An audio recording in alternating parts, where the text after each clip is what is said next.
UnBadding, we're UnBadding, baby. We're on a journey, baby. We're UnBadding, baby. We're UnBadding. Hey everybody, welcome back to another episode of UnBadding. I'm Jessica Presley. And I'm Dayna Pereira. All right, so it was a big weekend in San Diego. It was Comic-Con weekend in San Diego. It was Comic-Con weekend in San Diego. And the only reason I knew that was because when I was at work, my salon is like right outside of a hotel. I saw many characters, so much people watching. It was amazing. So the people watching is always amazing at Comic-Con, but this year at Comic-Con was a little different. And you know what's funny? I was going to lead off with a does she know about something completely different. But do you know, I'm just curious why Comic-Con was so different this year? Indiana Jones? Was he there? I feel like he should have been there. No? You know what? You are right. He should have been there. However, there is a writer's strike and now an actor's strike. Oh, I did hear about this. So how did that affect Comic-Con? I don't know. Actors were not allowed to go and promote any big studio anything. Because of the actor's strike. Because of the strike. So Comic-Con happened with no actors. They canceled so many panels, like a ridiculous amount of panels. A lot of actors didn't even show up.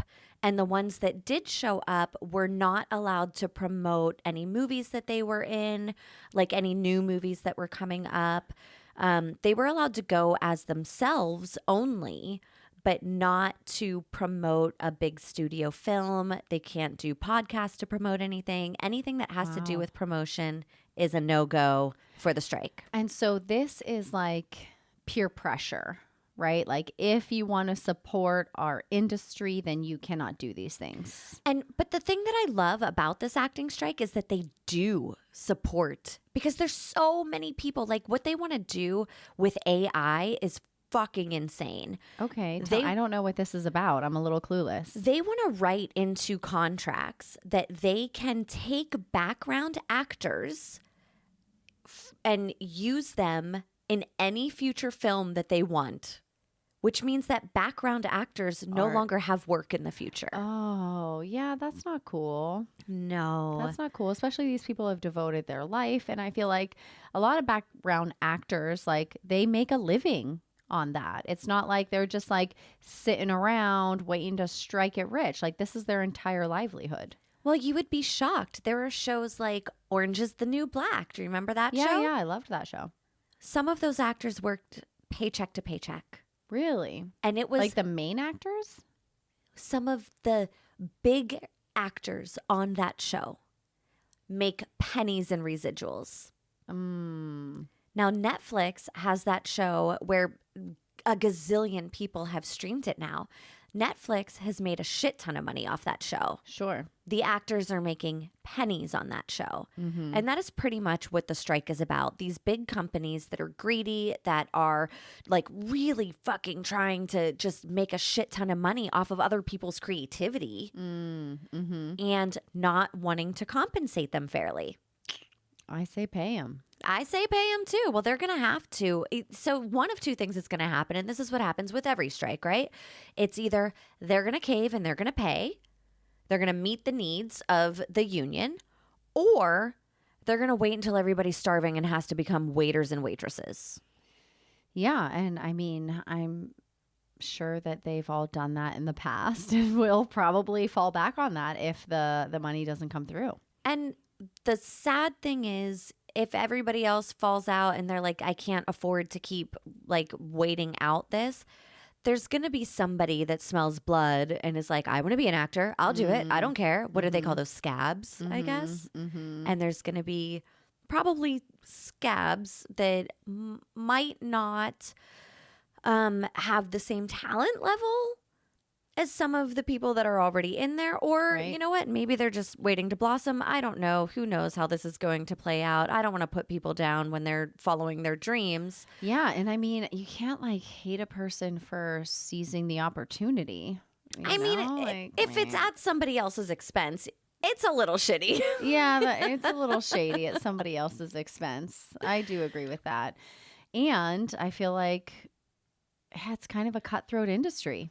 It has always been a cutthroat industry. Do you remember, like back in the day? Let's talk 70s, 80s, when they were I don't like. remember the 70s, but maybe the 80s. I remember seeing stuff from the 70s. Yes, exactly. I didn't live that unless it was a past life. I didn't live in the 70s. But maybe, possibly. It's possible. Maybe I was like concurrently living in the 70s. Also possible. Yeah. But it was like once you hit 30, that was it. You're done. Your career is over. Like just put them out to pasture, especially if you're a woman. And like, bye-bye, you're done. Very true. And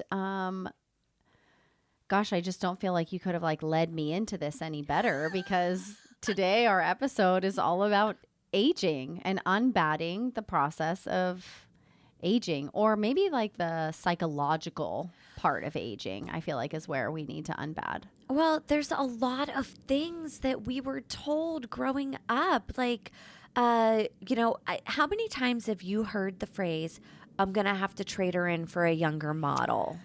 Yep, that's a thing. Uh-huh. That's a thing.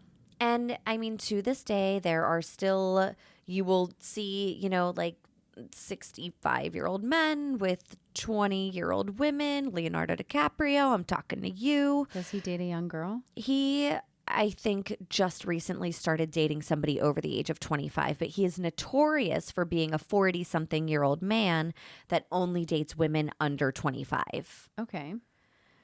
And at some point, you're like, what's the issue there? Is that like a mind fuck thing? You want to like control the young, haven't fully developed brain women? Do you think that he just has an immature mind? Sure. Maybe. So, okay. So while we're talking about this isn't something that we put on our list. We have a but list. I think that this is a really good topic to bring up.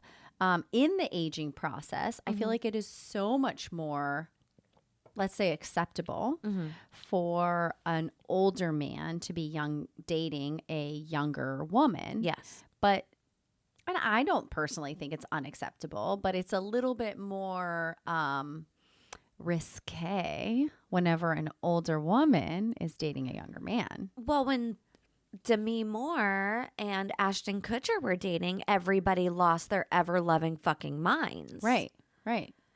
Like, it is not, and then, I mean, shit didn't work out. And it is interesting how typically, and not always, Hugh Jackman's wife is older than him, and he is obsessed with her. Also, who is it? One of the Hemsworth brothers, Chris Hemsworth. You have no idea who I'm talking about. As you're going off, I'm like, I'm just along for the ride. I think I do know who Chris Hemsworth is, though, right? He's the like dreamy, like muscly blonde guy. Yes. Yeah. Yeah, with the flowing hair that held the big hammer. I watched a Netflix documentary on him, and Oh, yeah, it's good. It's good. I think his wife is older than him too. Probably not by much. I am older than my husband. Truth be told. Truth be told. You know what? I feel like as a younger person, I used to be like, I don't know how women could date someone younger than them. Yeah. But as I'm aging, I'm kind of like, not a bad idea. They keep you young. They keep you spry. They've got energy. But also, I'm like, just leave me the fuck alone. Well, so recently I was having a conversation with somebody because of the episode that we did when I asked Ryan if he thought our mom was hot. Oh, yeah. What was the conversation? And he said yes. And somebody was like, well, would you want your high school kids' friends to think you're hot? And I was like, Definitely. yes. Wait a minute. Did you see the episode of Just Like That where there's like the hot mom list? Yes. It makes me think of that. But I was like, yeah, I mean, Yeah, I I'm want to not- be on the. If there's a hot list, I want to be on it. I don't care who's making it. I don't care if you're 17 or 57. And I want to be top 3 or you're going to hurt my feelings. I want to be on the damn list.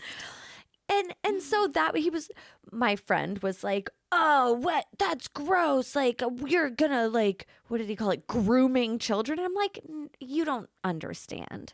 I don't want to fuck them. Right. I'm not like prancing around in a bathing suit hoping that they notice me. Right. I'm just saying, if I'm in my mom uniform, like Dee Pent, and somebody thinks like, shit, I'd get after that, I'm not mad at it. No. That's all. No. And also like no disqualification at all of these young boys' opinions, but Yeah. like their hormones are raging and they are looking at all the things and they're like, that does it for me. But see, all they care about is tits and ass at that point. Yes. There's no substance. No. That's all they give a shit about. And That's why it's called the hot mom, not the like the emotional intimacy mom. Yeah. You know, they're not like, oh, your mom is so woke. your mom really gets me. She just gets me. Yeah, they're not talking about that. They're like, dude, she was fucking hot. No, they were like, how can I jerk off in a closet for 30 seconds? And I mean, not that I want that. Please don't send me to fucking prison. I'm not trying to groom children. But you know, if I found out in 15 years that one of my son's friends thought that I was hot, I'd be like, oh, that's so sweet. Hello, me? You think I was hot? Thank you. They wouldn't be wrong. You're I pretty know. smoking hot. I know. You know what? I'm pretty sure they probably do. Definitely the hot mom. My kids are definitely too young for me to be the hot mom.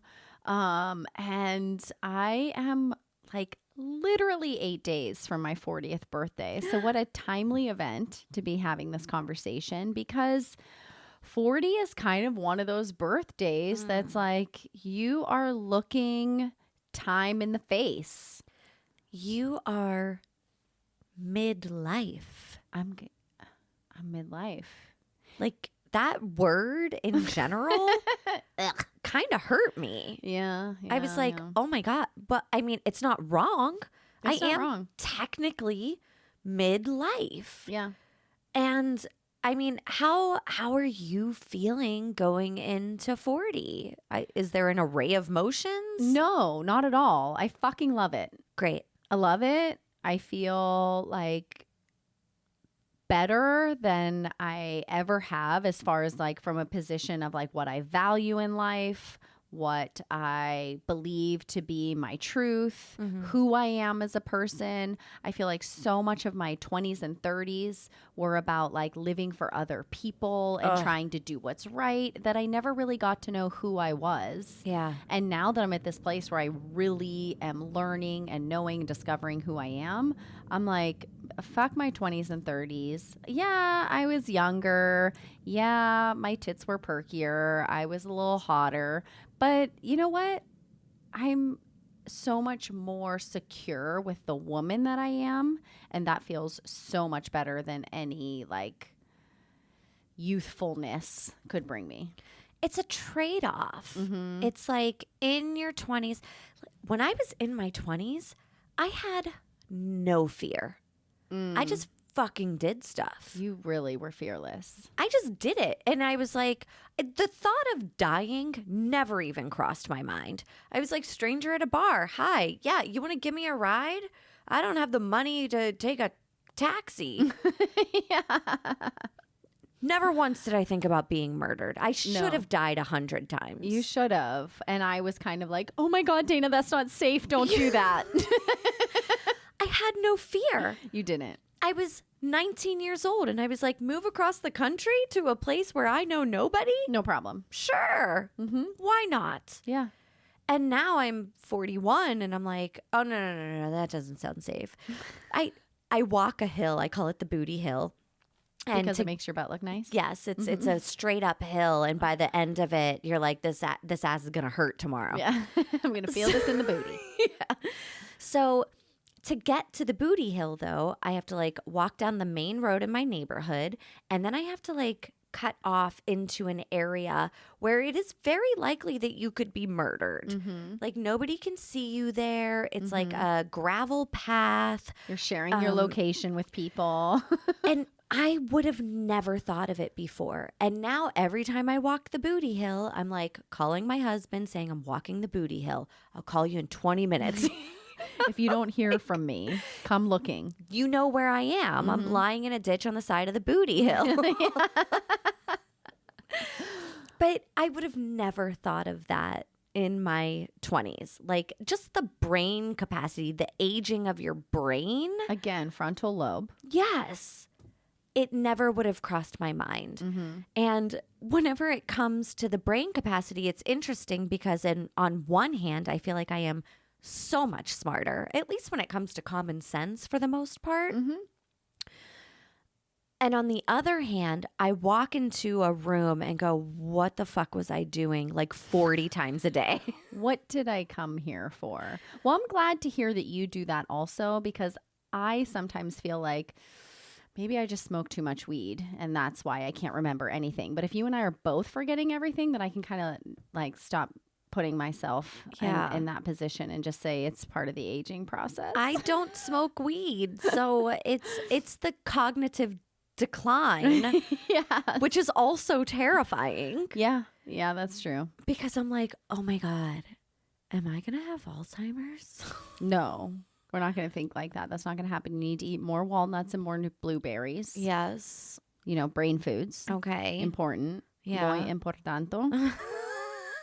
Walnuts. Your kid's Spanish school is really paying off. It really is, actually. You're right, it is. My accent is really refining in the best of ways.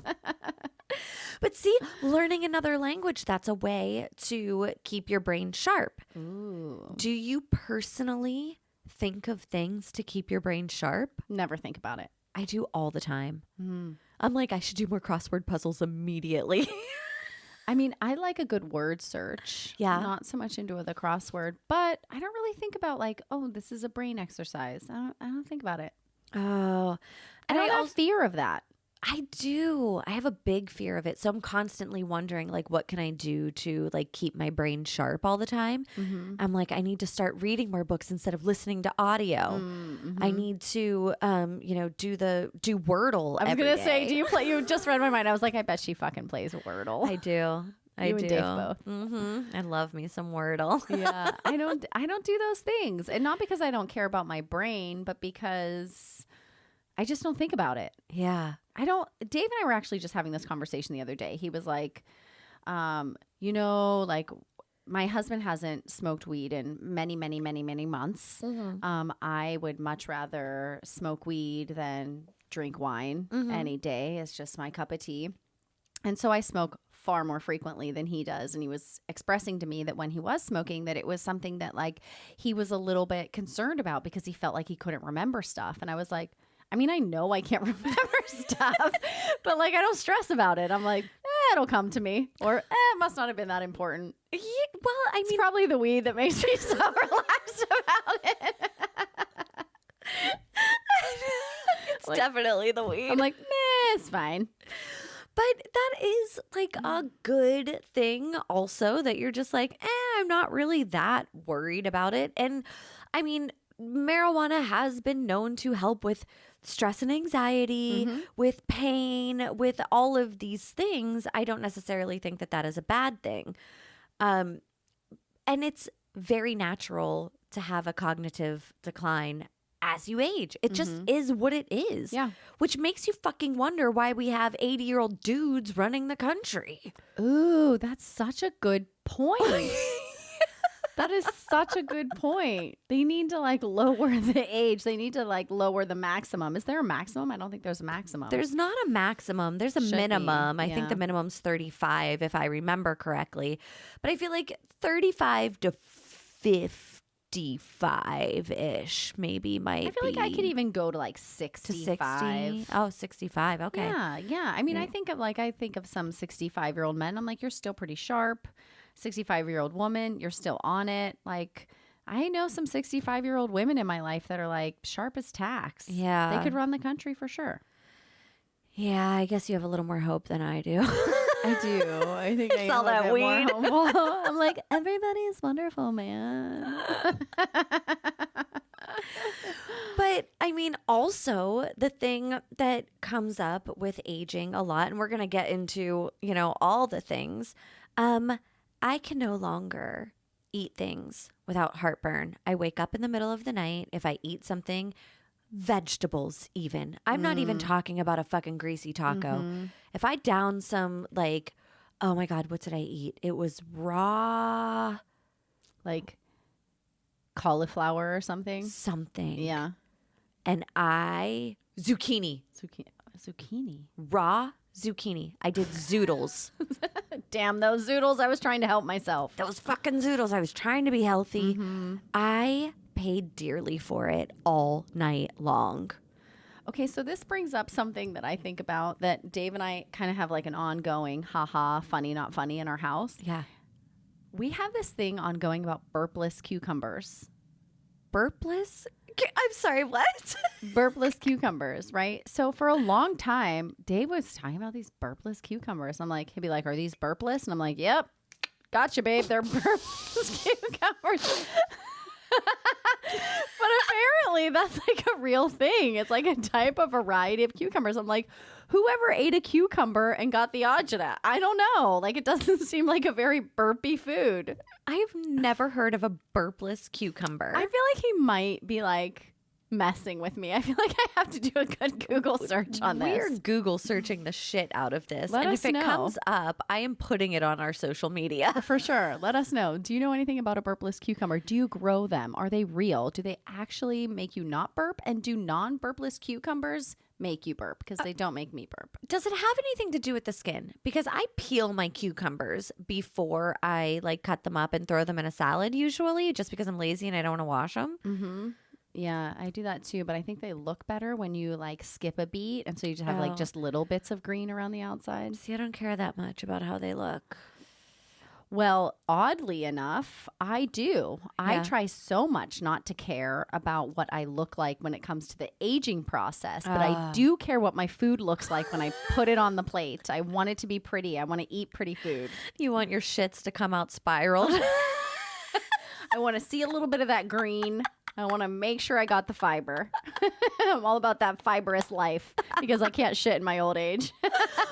Oh my God. Okay, so sorry to keep talking about poops, but my husband's going to hate me for this so hard. But my husband was like, oh my God, my husband was like, something about poops floating or sinking. Mm-hmm. And he was like, well, do your poops float? And I was like, I don't think so. I'm pretty sure they just go down to the bottom. And he's like, oh, that's unhealthy. Yeah, there's a whole science to healthy poops. Except he was wrong. Oh, his were unhealthy. The floaters are no The bueno. floaters are full of fat. And the other, maybe I'm getting this backwards, but whatever it was, my poops were the healthy ones and his were the unhealthy ones. And because I Googled it and I was like, actually, honey, it sounds like maybe you should eat more vegetables. Yeah. You know what? The only reason I knew that was even a thing is because I've gone to acupuncture and they ask you about Your poops. Yeah. I mean, they ask you about everything. They want to see your tongue. They ask you about your menstrual cycle. The floaters they are the know bad about ones. Your poop. I think the floaters are the bad ones. You don't want them to float. No, they're just supposed to Because they're not, densely go dense, down. You know, there's no fiber happening there. Exactly. It needs more veg.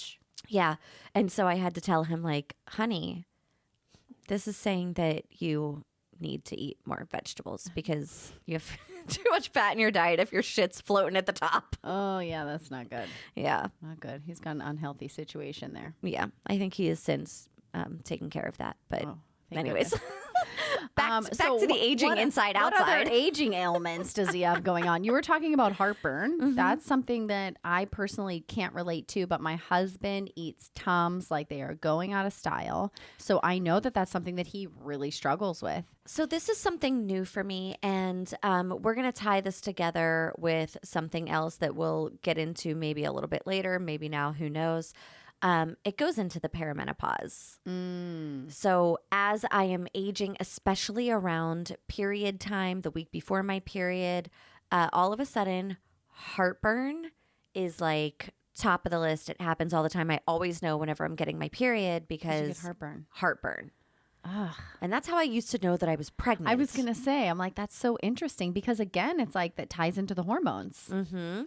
And my hormones are nutty right now. So the other thing that happened to me is in my late 30s, I developed this really fun thing called allergies. Oh, really? What are you allergic to? I'm allergic to, like, I don't know, grass, wind, nature, like you fucking name it. If the wind blows it in my direction, my eyes are itchy, my nose is stuffy, my throat is scratchy. Not as bad as my husband, but like all of a sudden, I would be like, oh my God, why are my eyes so dry?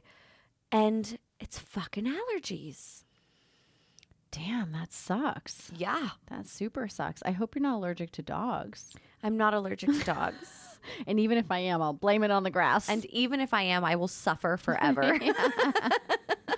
So I can't relate to allergies, but I definitely have joint pain. Oh.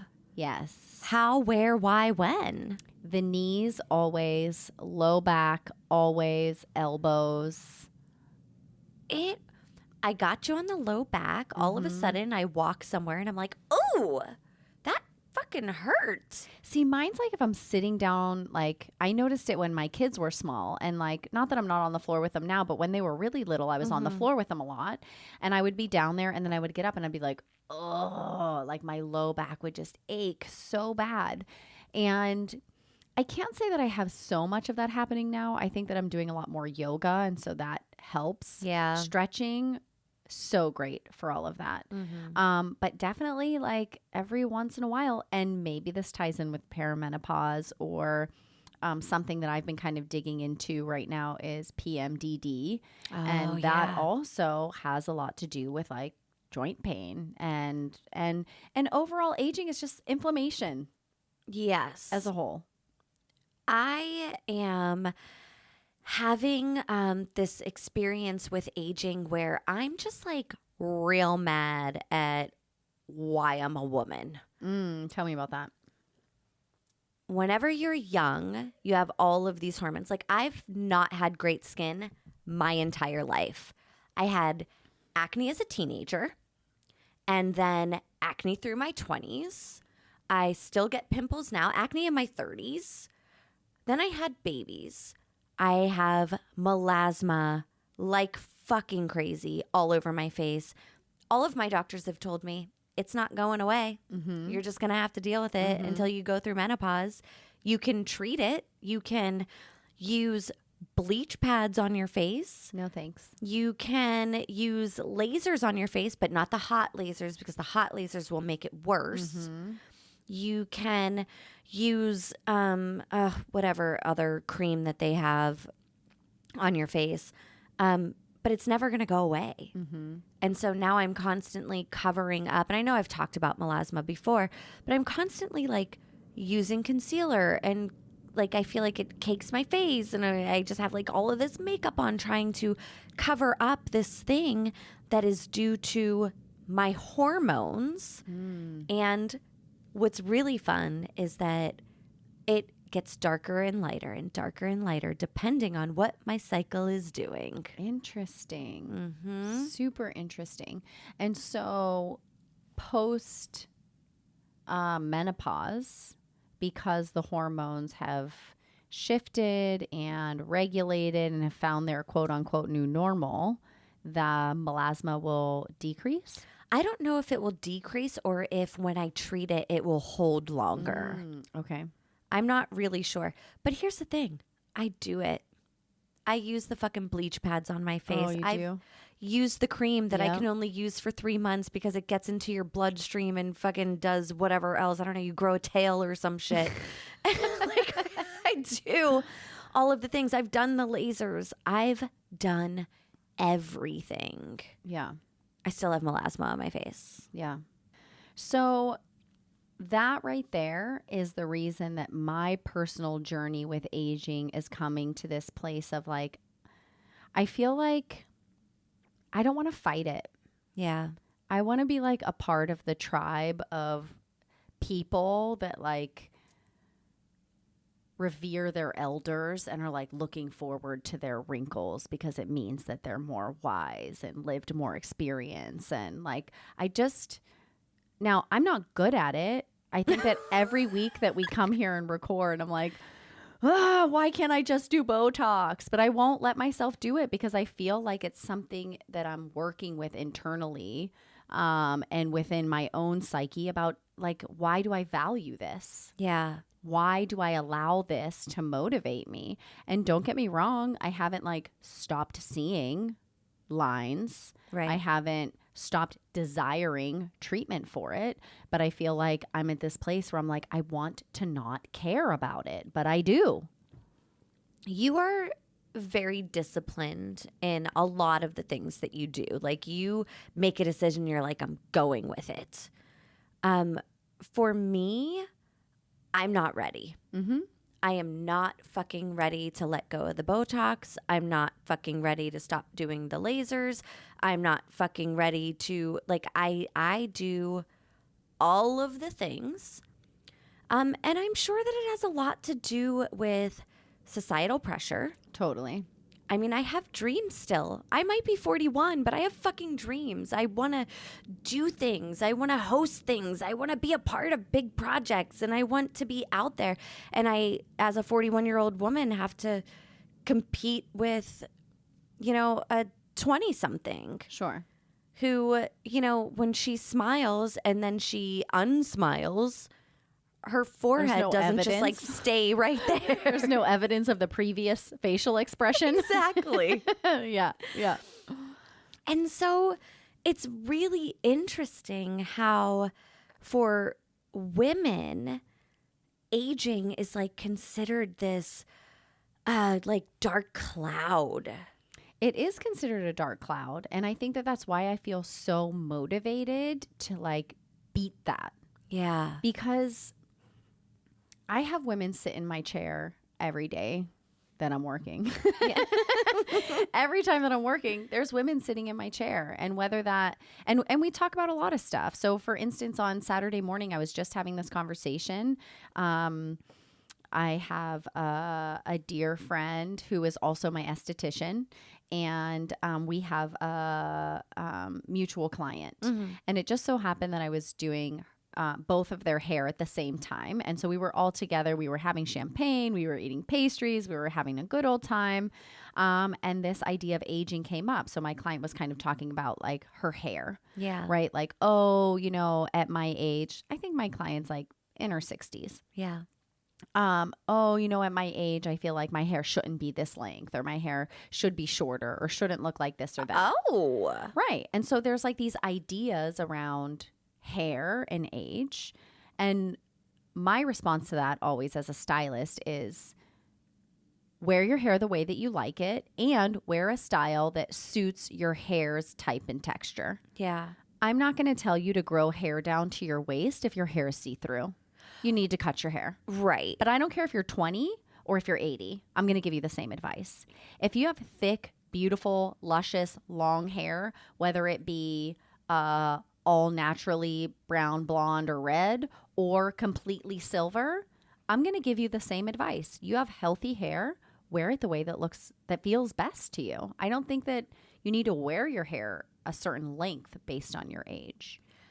But we do have to like, either there's people that are just straight up, let's cover up all the grays, let's cover them all up. Mm-hmm. And then there's people that really embrace it and they're like, fuck it, I'm going to be a silver fox. Yeah, yeah. And I really want to get to that point. But it's not with just hair. It's with lifestyle, act your age. It's with clothing, dress your age. That too. Yeah, dressing your age. What does that mean? I don't know. I'm 40. I show my midriff all day, every day. I'm like, whatever. This is my stomach. I'm in the best shape I've ever been in my life. Eat it up. I don't care. Say what you want to say. I love that for you. I do. Yeah. It's so good. Like, I want to, like, first of all, I tell my husband all the time, because there are other men, not my husband. My husband's very supportive, but there are other men that are like, you're married. You shouldn't be showing your breasts. Oh. And I'm like, you know what, motherfucker? I paid 10 grand for these things. So if I want people to say, I'm getting my money's worth. Yeah. And I'm like, you know what, motherfucker? I invested 10 grand and then another 10 grand to take the fuckers out. So you're going to see my little itty bitty titties. Whether you like it Whether or you not. like it or not, you're going to see them. If you don't like it, look away. But guess what? Guess who I don't see looking away? They're never looking away. No. They're judging, though. Ugh, how dare she at her age? How dare she think that she's sexy at 41 or 51 or 61 or... And I don't think that there is, like, for me, Susan Sarandon. Whew. I'm like, go gadget brain. She has Susan dark hair? Sarandon. Okay, Rocky Horror Picture Show was what she was in a long time ago. I do know that show, but I don't know which one The she was. stepmom, it was Julia Roberts and Susan Sarandon. Julia Roberts played the younger new stepmom, Okay. and she Not following. Gonna need another example. really. You said Rocky Horror Picture Show? I don't even remember yeah. there being a You don't- stepmom. No, she wasn't a stepmom. She was the lead in Rocky Horror Picture Show. She was She was Janet. young? Oh, Janet. Janet. Okay.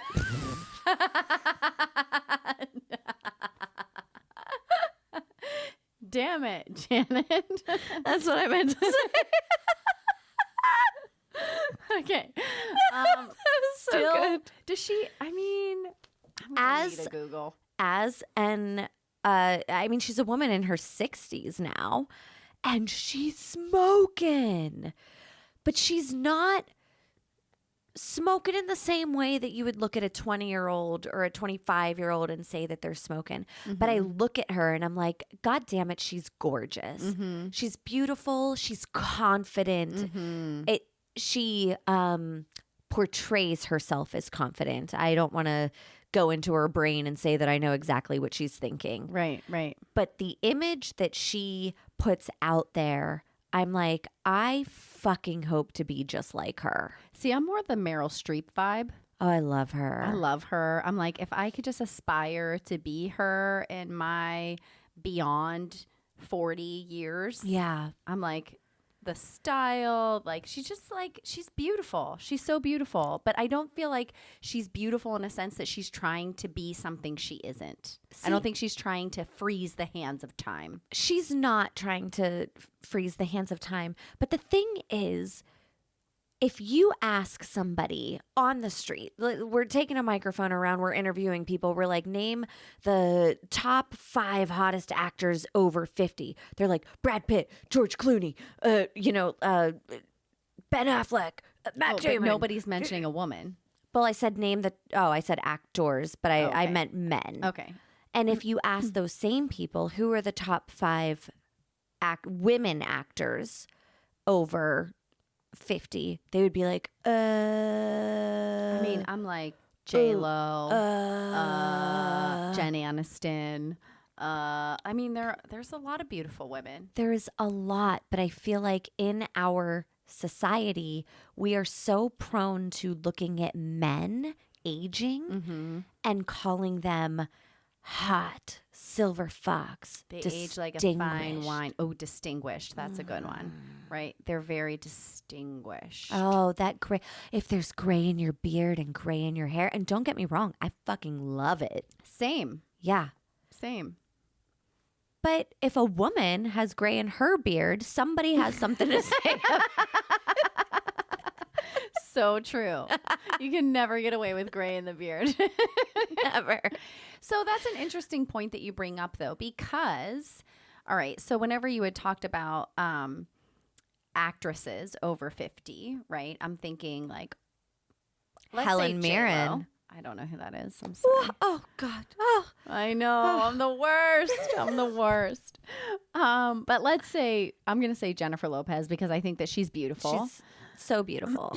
And I feel like there's a certain level of classism, let's say, that goes into aging gracefully.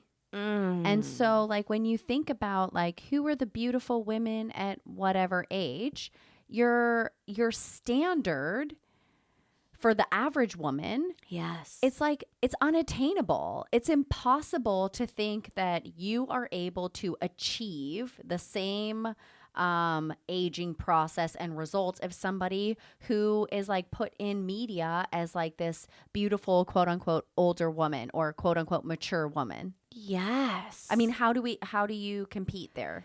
It is impossible because there's the top, 1-2% that have the money to afford the lasers and the whatever treatments, the facelifts or the creams, whatever it is. Yeah, let's talk about the creams. Let's talk about the diet. Let's talk about like the personal tending to. Yeah, the J-Lo doesn't drink alcohol, famously. I mean, maybe if I quit drinking wine, my eye bags would diminish a little bit more.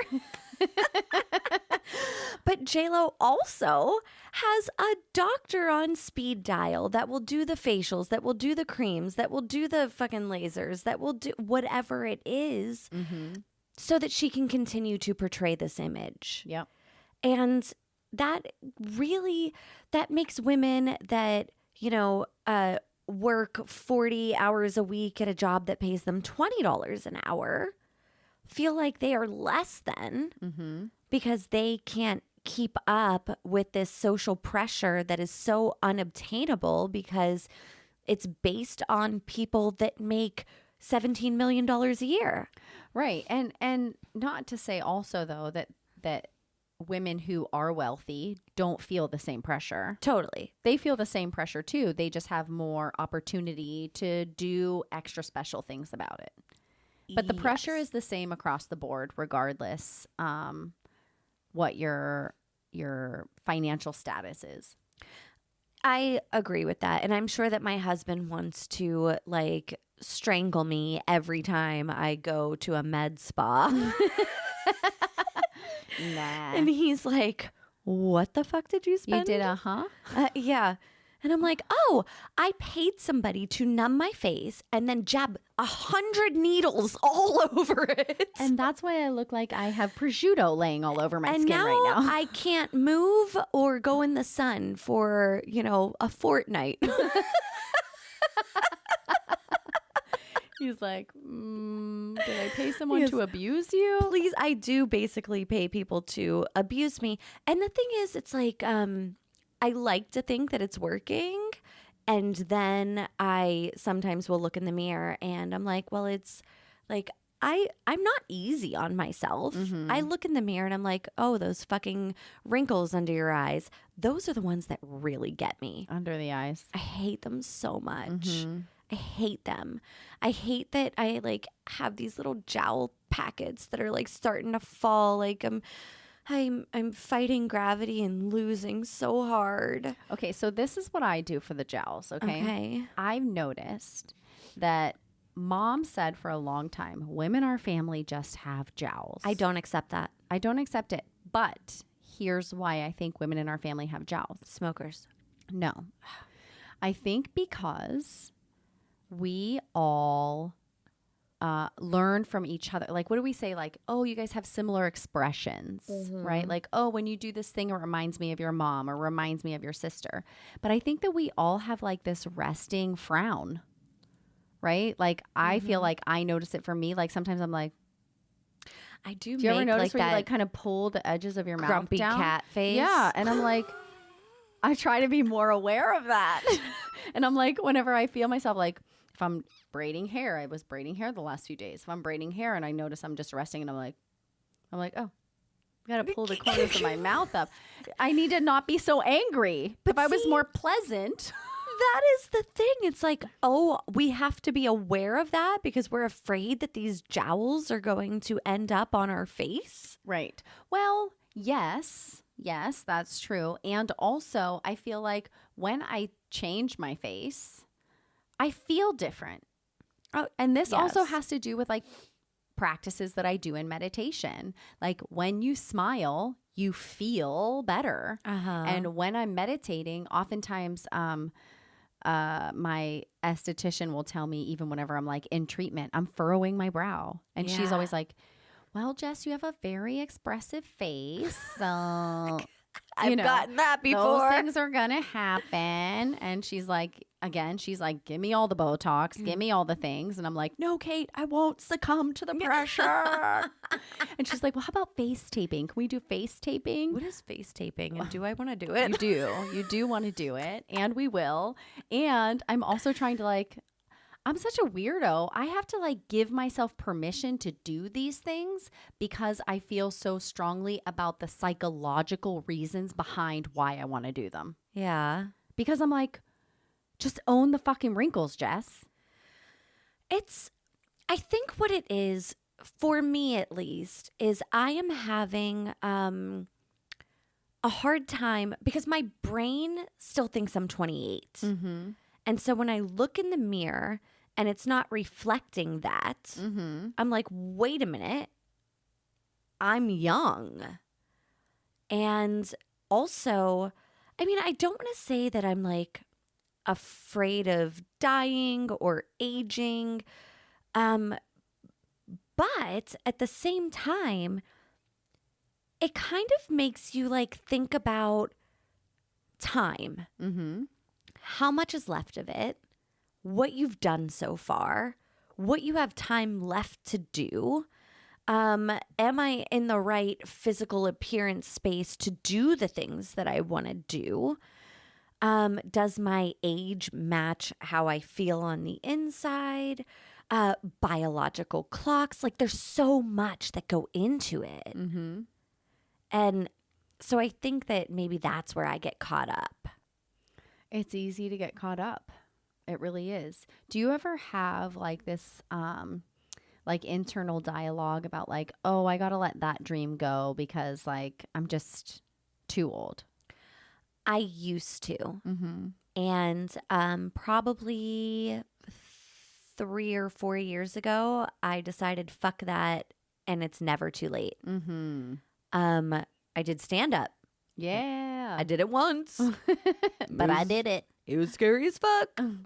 But I did it. Yeah. I hosted a fundraiser and did more stand up. That shit was scary as fuck. Did it. But I did it. We started a podcast. It's scary. Yeah. But I'm doing it. We're doing it. Right. And so I went to a women's conference many years back. I feel like that really gave me permission to do scary things. Yeah. And now that I'm older, I'm like, fuck, bitch, you running out of time. Do the scary shit now. Do it now. Yeah, I kind of have a similar view. I feel like it was interesting because probably when I was younger is whenever I felt like I was more limiting myself. Yeah. Of what I can and can't do based on my age. It was well, I'm married now and I'm having kids, so my life is over. Mm-hmm. But now I'm like, oh, no. There's so many things that I want to pursue. There's so many dreams that I have. There's so many days and months and years, I hope, are left of my life. How dare I possibly think that I've done the most? We were conditioned to think that. We were conditioned to think that the best years of your life, and this is where bullshit, I call bullshit. The best years of your life are high school. Do you remember people telling you that? That's bullshit. These are going to be the best years of your life. And I'm like, no. No, they weren't. I'm 100% certain that the best years of my life are still ahead of me. I agree. I totally agree. My kids are going to be grown. Mm-hmm. That's going to be fucking awesome. I get to have some grown kids. Yes. Yeah. I get to have fun with my grown kids. Yes. I get to, spend the money that all my experience has brought into our life versus just starting out and making minimum wage and having to stay in hostels versus hotels. Like there's a lot of really awesome things that come with aging. Definitely. And like those are the things that I like grip onto. I'm holding on to with dear life. There are a lot of positive things that come along with aging. And I think that I touched on some of them when we were talking about me approaching 40 and like how that feels for me. But I feel like I spent the majority of my 20s and 30s so concerned about what other people thought. All the time. And I'm not going to say I have zero cares of what other people think. Totally. But I care far less about what other people think. And I kind of feel like that's you. This is me. And like if we have time together and you're an important person in my life, we find a way to make that work. If not, then say la vie. Yeah, totally. And so I had kids very early, which people were very judgy about. And then I also had kids in my mid 30s, which I mean, people kind of just accept that's the norm. Yeah, it's norm. But I had 4 kids by my mid 30s. So, well, we're back to judgment. Oh, bitch can't close her legs. And then there's also the judgment that comes with women that have children later in life. True. In their 40s. Oh my God. You're 42 and having your first baby? Do you realize that you're going to be 60 when they graduate high school? So this is a touchy subject for me because if I'm being totally honest and transparent, I have not shut down the idea of stopping my family at this point. I'm going to be 40. I have not birthed a child. I would really love to have that experience. And I think for a long time, and this is kind of off topic, but for a long time I felt guilty admitting that because of the complexities of adoption. Right. But I had to own my truth. And part of owning my truth comes with maturity and age. 100%. And my truth is that that's something I desire. Will it ever happen in my life? I don't know. Yes. But I believe that too. We're going to say it here. I really think I already had a dream about it. I know it's going to happen. Was it a son? It was a boy. I knew it. So many people have told me this. Okay. So we're just putting that out there. It's out there. But there is a point where I think about that. I'm like, okay, so like I'm 40. If Dave and I decide to have another child or we are blessed with another child, like I will be an old mom. Nope. Quote unquote, old mom. Yeah, I know. And see, here's where it gets tricky because women stop being able to have kids at a certain point. And I mean, biologically, fine, whatever, I get it. But why is it that you know what? We just talked about this. Janet Jackson was like 52. Oh, she was. She had twins, right? No, I think she just had one. Oh, okay. Hilary Swank just had 2, a boy and a girl, twins. And I don't remember how old she is exactly, 48 or something, maybe older than that. I don't know. I fact check me and send me hate mail. I love you. But there's a lot of women that choose to have children later in life when they're ready, when they feel secure, when they're emotionally ready to take on that task. But okay, so let's talk about like you have the experience of parenting in different decades of your life. Yeah. Right? And so imagine like you were wet behind the ears when you had your boys. Oh, yeah. The amount of knowledge that you brought into your son and daughter's life was a completely different experience. Now imagine if you did that yet again in your early 40s, what you would have to offer a child from that capacity of your life. Whenever There's so much growth. Whenever they say like a fine wine, I don't think they're talking about physical appearance. I feel like it's emotional maturity. Like it's all in here that is aging like a fine wine. Because, I mean, let's be honest, out here is taking some work. A lot of upkeep. And so I do think that if I had more, I mean, I'm not having more children, but if I were to have children in my 40s decade, much different experience than the kids in my 30s and a way different experience than the kids in my 20s. And I am a big fan. You'll hear me say it a gazillion times on the show. I am not the same person that I was a decade ago. I am not the same person today that I will be in 10 years. Thank God. Thank God. So, yeah, I agree with that. Yeah. So, one of the other things that comes to mind for me is like, it's super easy for us to touch on our own experiences, right? Yeah. But I thought it would be really fun to ask my husband too, like, what are some things that men face whenever it comes to the aging process? I know that not all of our listeners are women, that we have some males out there that are hanging with us too, UnBadding right alongside of us. And so, like, what are some things that you feel like are on the opposite side of the spectrum from a male's point of view? What is the challenges with aging for men? So aging, at least for what I have, picked my husband's brain about, or even get to witness, oh God, he didn't tell me this, but he's going to really hate me for this one. I love when you preface things like that. I'm like, ooh, what's it going to be? He would be very upset if he found a gray hair in his pubes. I'm like, does my husband have gray pubes? I don't know. Joe doesn't yet, but It's coming. He has it in like his chest hair, Beard. beard. Yeah. Nose. Ears. Those are actually some good things to touch on. Dave hates the ear and the nose situation.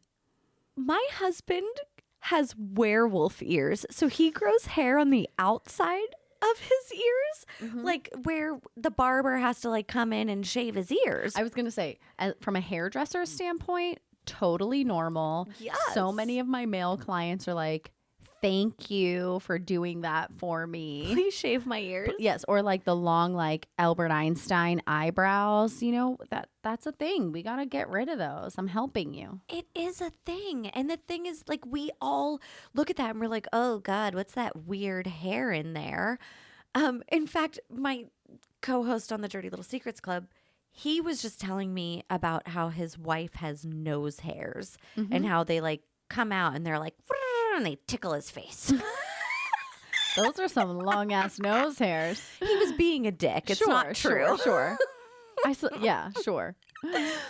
But I was like, yes, I get nose hairs. Yeah, same. I will look in the mirror sometimes and there will be like that one stray hair and I have to get like a pair of tweezers and yank it out. Eyes watering. Ow. Exactly. And I think of my husband who does it the proper way with his little nose hair trimmer. You don't think to borrow that? No, because I don't want his nose hairs up my nose hairs. Oh, okay. See, Dave and I are gross like that. I'll grab his nose hair, put it right up there. No, I'm like, no thank you. Dave will give me a heads up. He's like, oh, babe, you need to do like a little trim. I'm like, thanks, That's honey. really nice. Yeah, he gives me the heads up. But men have to, the hair growth on certain parts of the body. And hair loss in others. And hair loss in others. Joe definitely complains about his receding hairline and how like every year it's like, another quarter inch is gone. He's like, my forehead just keeps growing. We're losing real estate here. Or gaining acreage. All depends on your perspective.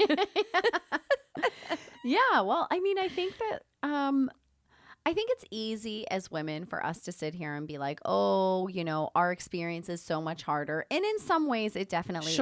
But to sit here and throw a blanket statement and say that like men don't feel the aging process, I feel like is not giving a service to our husbands, our brothers, the men in our lives. Yeah. Because I know my husband is like, let me get some under eye cream.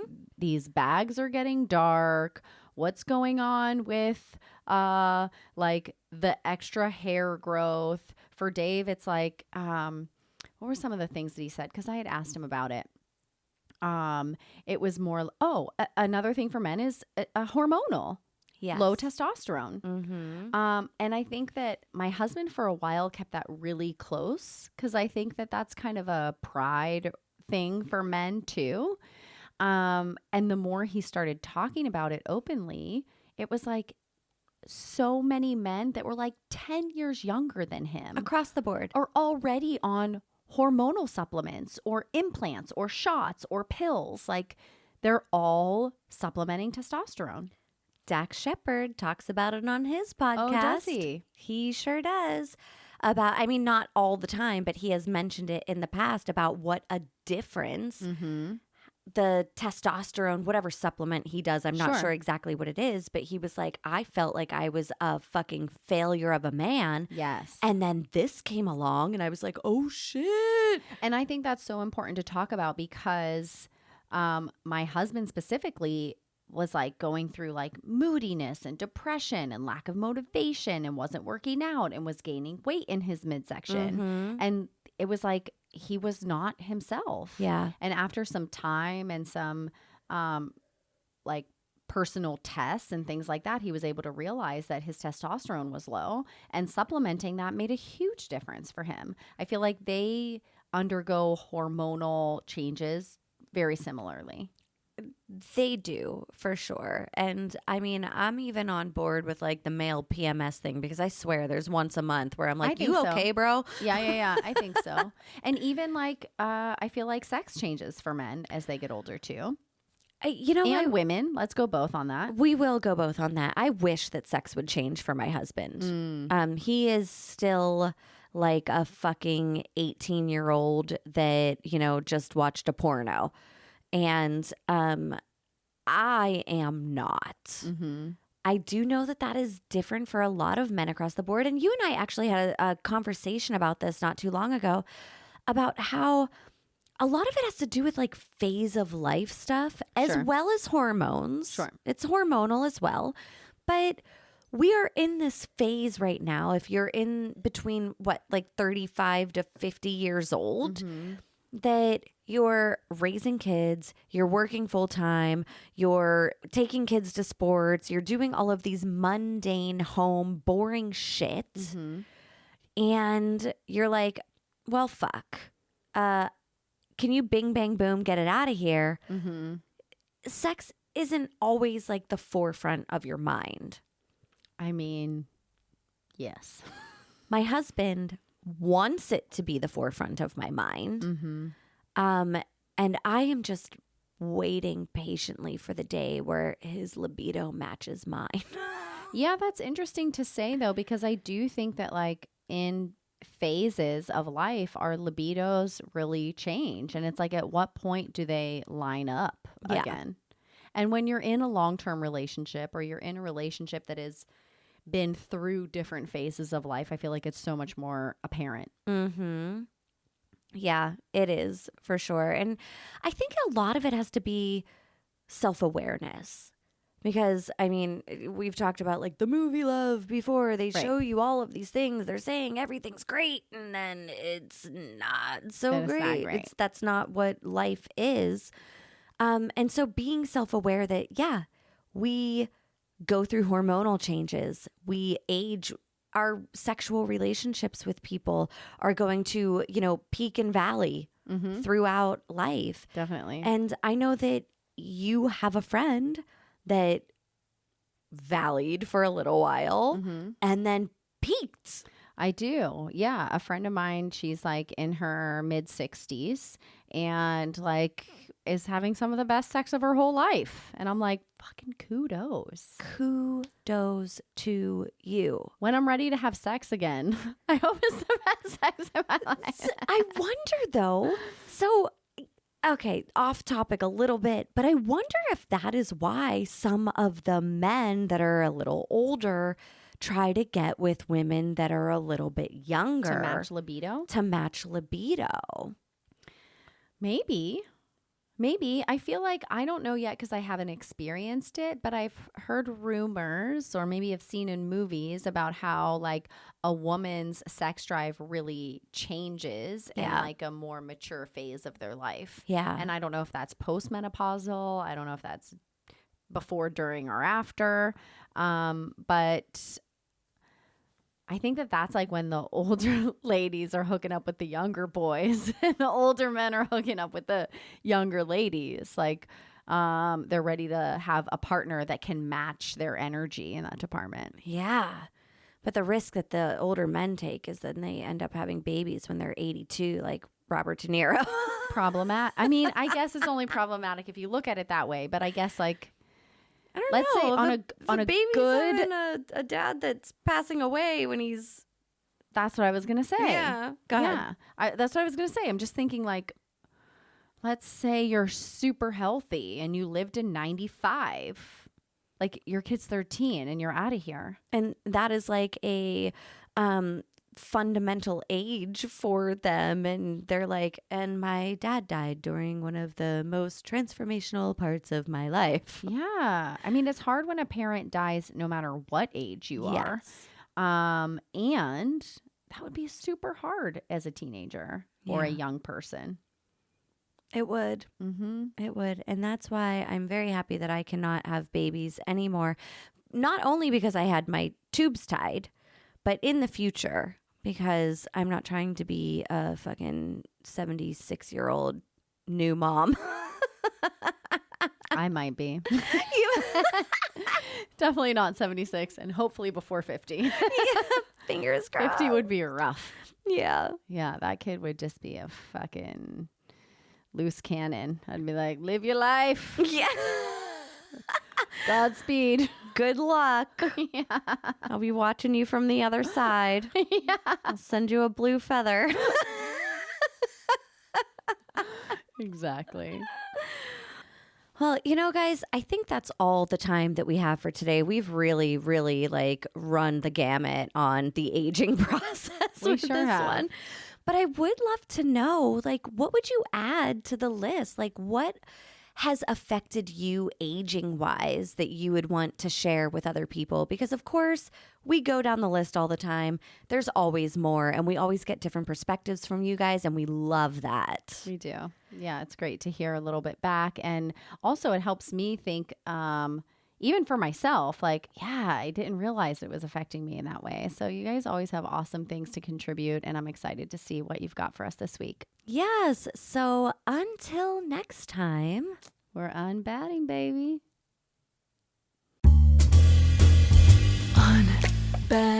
UnBadding, UnBadding, we're UnBadding, baby.